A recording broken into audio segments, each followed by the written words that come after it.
Today I'm going to be reviewing Trails in the Sky, the first chapter remake demo. So, first we're going to go through the storyline. I have no idea what the main story is going to be about. If you've watched my other video, I've told you already that I've only played a little bit of the original game, and I've never played another Trails game, really. So, this time it's like a fresh playthrough, very beginning. I'm starting from scratch. So when I look at the story, we open up with a young girl, Estelle, and Joshua, who's this weird adopted son who's got some weird romantic tension with Estelle. It's very weird, but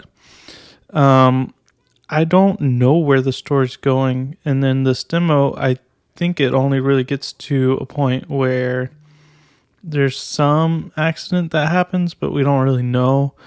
I've played a little bit longer through this game after I bought it, and I still don't know where the story's going. I'm kind of confused, as if, is this going to be a mainly story-driven game, or is it going to just be reliant on its gameplay and on its subquest storyline, so you're just doing the bracer things? I'm not exactly sure yet. I think there's a place for both.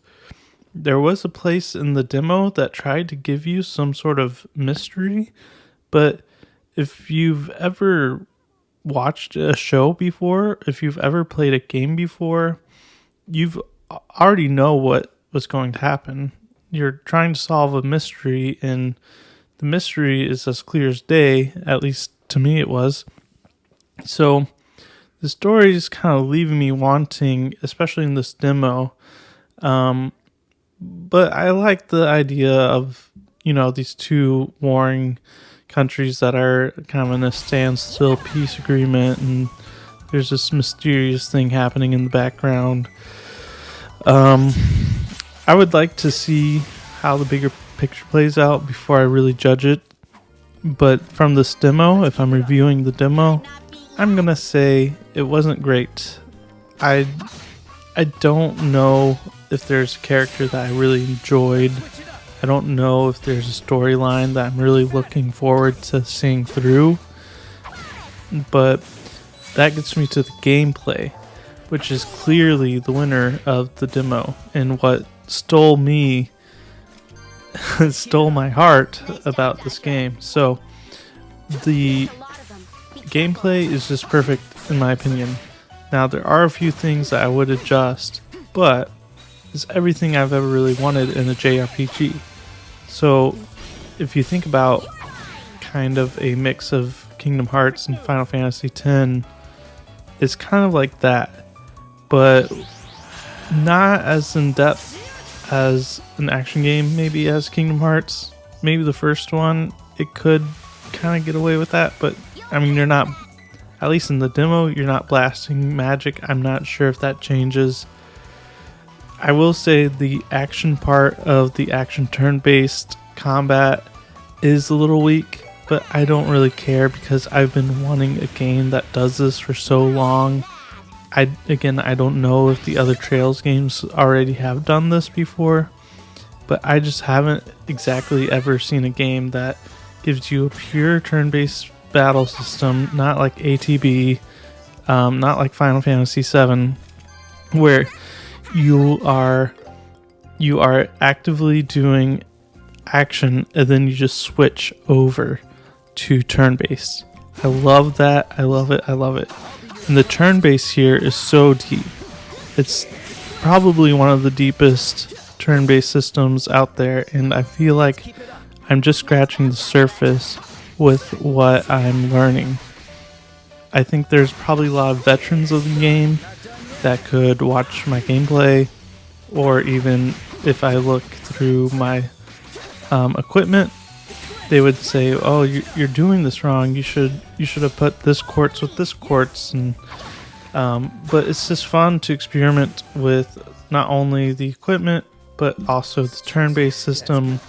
I love that positioning really matters, in that there's different, you have a craft and you have a spell, and the spells and the crafts all have secondary effects along with their primary effects, which is quite amazing for strategic thinking.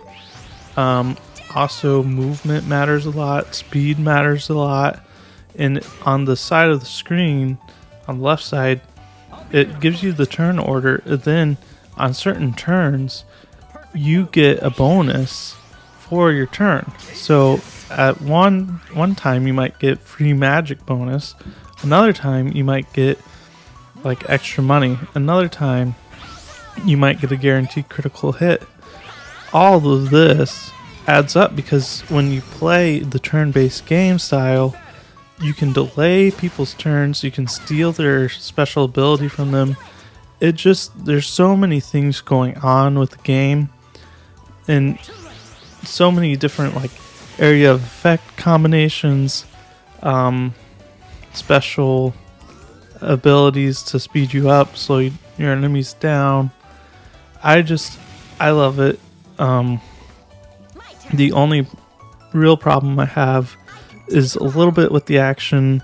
I love the dodge roll to triangle. I'm playing it with PlayStation remote on my PC, but if you do the attack and then you press triangle, you get this like instant stun hit, and I love doing that.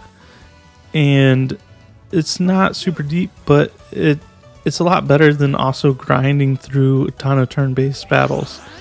Also, there's no random battles, which I really like, because when I was playing the original when I was in college, you just have all these random turn-based battles, and it really takes up a lot of time just to get to place A to point B. So I enjoy this a lot about the game. The combat has to be the biggest winner for me. The other thing that I would say is pretty good is the graphics. There's an odd glitch on the Steam Deck when I've gone from turning it off to turning it on. If I load into like a city environment, it will go to like 27 frames per second or below. But if I load into like a battlefield, it will just resume at 60. So I don't know if it's just me or if this is a known issue with Steam Deck, but every now and then I just have to like turn off the game, try to load up in a different area, and then it usually works fine. But it's a little bit of a headache. Even on my RTX 4070 Ti, I have a little bit of problems with Ultra at 1440p. If my frame rate's uncapped, my card gets a little hot. Your mileage may vary, but I have capped it now at 120 frames, and it's pretty cool. Sometimes I get a drop frame here and there, but it's clearly very optimized. And I also don't love the textures in the game. Some of the textures are just very low texture, even on Ultra, and it can be distracting. I'm not a huge graphics guy in general, but there's low enough textures here that it does kind of take away from some of the story or game. It's also a lot more captivating to be in this 3D rendered modeled world as opposed to the weird PlayStation 1 3D 2D thing that the original was in. And I think like Xenogears is another one that I think has kind of a 3D 2D feel to it. I just don't enjoy those games as much. It's hard to get really captivated in it. I think it's because I was raised as a PlayStation 2 player, and I never really experienced the PlayStation 1 and pre-PlayStation 1 era. So, I mean, if I did, it was the Super Nintendo, very different graphically. So I pretty much went from Super Nintendo to PlayStation 2. I'm used to full 3D environments. So that's that's what I really like this game because of it. Audio and voice acting. Now, this is a very low point of the demo for me. The English voice acting, at least for Estelle, just drives me That was a crazy. good night's rest. I think it's Dad's turn to make us breakfast today. Now then, I wonder if Joshua's still in bed sleeping. Oh, I guess he's up already.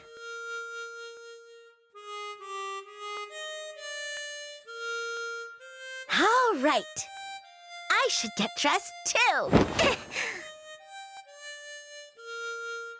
And I don't know if I'm just being very harsh.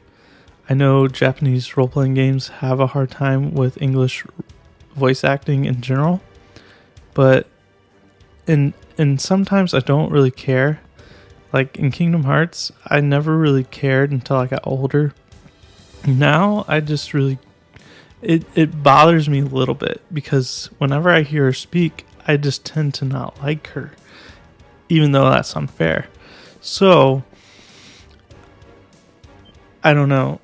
The other voice actors aren't as bad, but Estelle in the field, Estelle in the storyline, not great.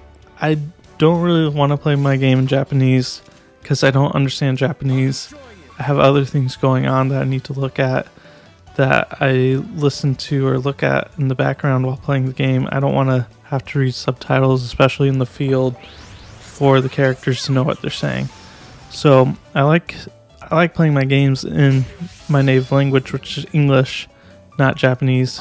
Maybe that's a me problem, but I think that's just kind of, it is what it is. And then the music in this game, it's okay. It's not great. It's not bad. It's kind of like the action. Leaves you wanting, but it's not bad. And there's even a part beyond the demo that opens up a little bit more musically, but it's still not great. It can kind of get stuck in your head a little bit though, which I will give it that. But I'm not a huge fan of the music, and it's definitely not going to be like your Persona or your Kingdom Hearts or your Xenoblade kind of soundtrack where it just sticks with you. So overall, I think it's a great game. I think it's really held up by something that the modern reviewer and audience kind of overlook, which is gameplay, and especially kind of dated gameplay, I guess you could say, because of the turn-based. But it's just so revolutionary when you get to choose between turn-based and action.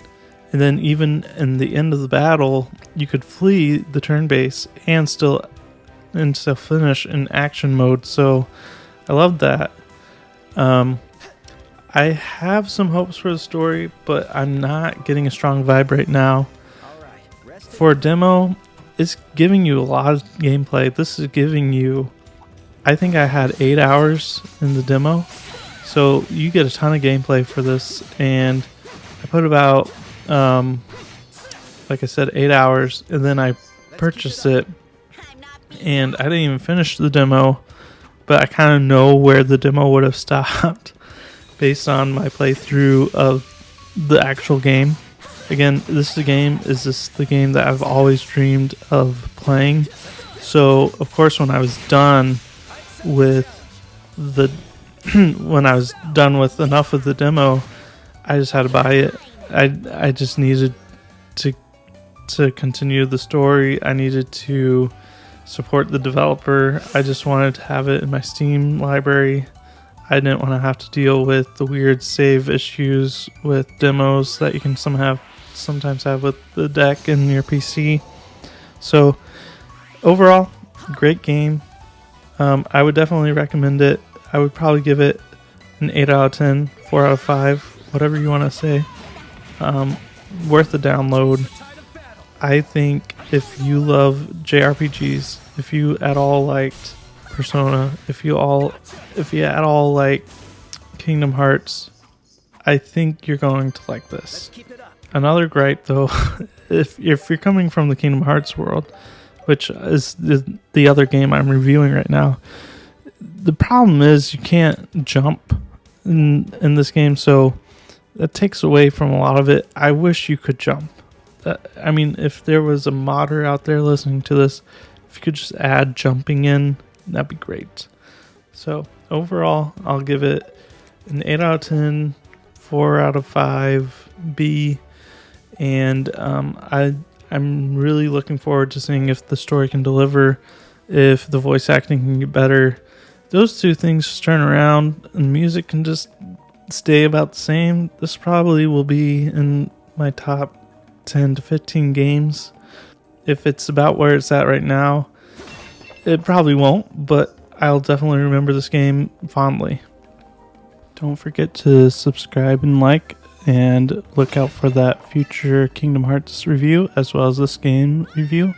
I think I'll have this game reviewing in a couple weeks depending on time commitments, but I am going through it pretty quickly, so I think it will be the next 2 or 3 weeks here. Thanks.